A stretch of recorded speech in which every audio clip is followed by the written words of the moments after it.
I'm Mav1, the Southwest Detroit. I'm the director of Motor City Street Dance Academy.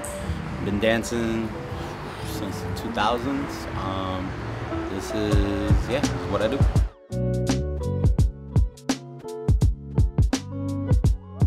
For us, blight is what we grew up in.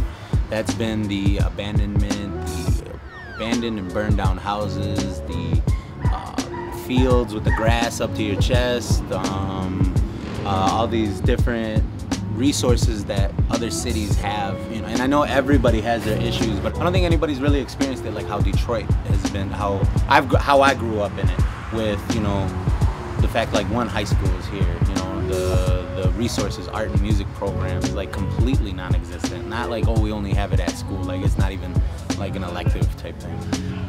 Amidst all of that blight, hip-hop has really given us an opportunity to thrive. You know, everybody talks about, oh, hip-hop got me away from this, got me away from that. There's nothing to get away from around here. There's nothing, you know, the resources aren't there. Hip-hop gave us something to do, and because we had so much time, we're able to, you know, dedicate it to the craft, really focus on, you know, the internal culture, the internal community that we have here. I would say for me, I think hip-hop affected my life more so in a positive way.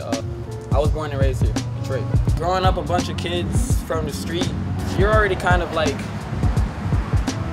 already put into like this this image of like a statistic wise, you know?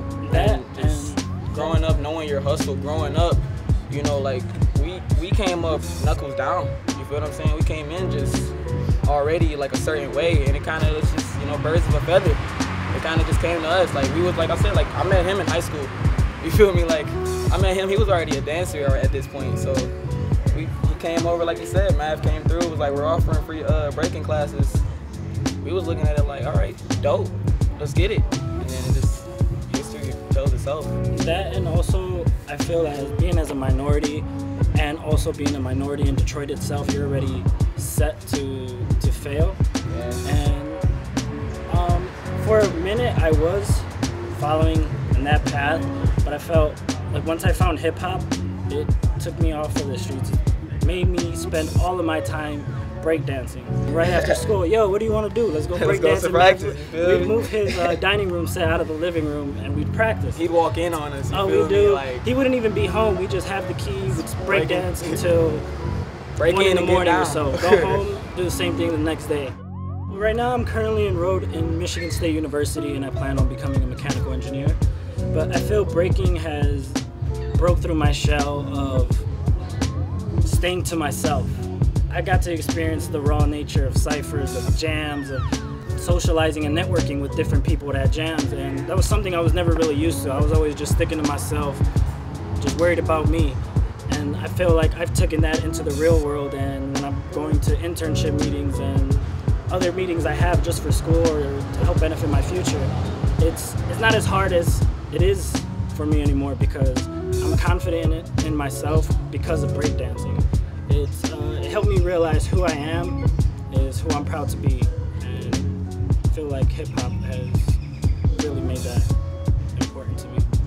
I feel like for me personally, breaking became like a potential door for me as far as like the long run. For the future of Detroit, I mean, it's about holding on to this space. I mean, this is, you know, Southwest Detroit. This is why I'm able to do what I do. When people come out here and they see we're able to occupy these abandoned warehouses still like the get down, it's, you know, that was reality when we watched that. Everybody's like, man, it'd be so dope to have, and we have that. You know, I grew up in that. We still got to preserve that culture. You know, my shorties, you know, that I taught, you know, auto rocks, you know, that I helped bring up, they really are, you know, what is going to be this future here. I mean, the city, this neighborhood being gentrified, man, you know, and that's why I think why it's so important for, you know, spaces like MCSDA, you know, to have like Clark Park right across, is these are spaces that we grew up. This was part of our history. This, you know, the Y, you know, the abandoned YMCA right there, that's where I started, you know, with my crew back in 2000, learning and stuff and battling at lock-ins.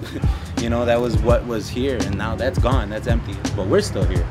You know, that's where it's like, we are still here. That's been the message to everybody that I've ever come in contact in this breaking scene is, You know, so many people have no clue that Detroiters, you know, there was Detroit B-boys and B-girls. People got down. You know, there's more than enough for you to come out and check out the city. You know, that's an invite and open to everybody. Everybody always talks about how they love the city, they love what we do, just how we do it. It's not about the breaking, it's not about the battle, it's not about that. It's just the fact that it felt like family coming into this, and this, you know, it's that community state of mind that we have, that, you know, in Detroit we have to pull together to survive, because there's no other way. There's no government sources, there's no big brother to help you out, big sister to do these things. Like, we're learning it all on our own, you know.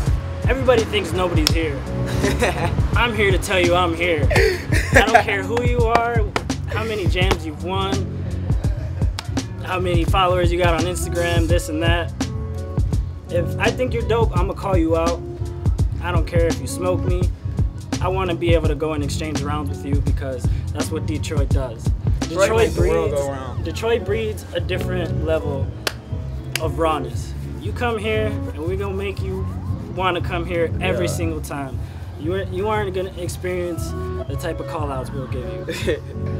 It's a family, but we the cousins that y'all don't know about. We the ones that come to the cookout, bringing everything to the cookout.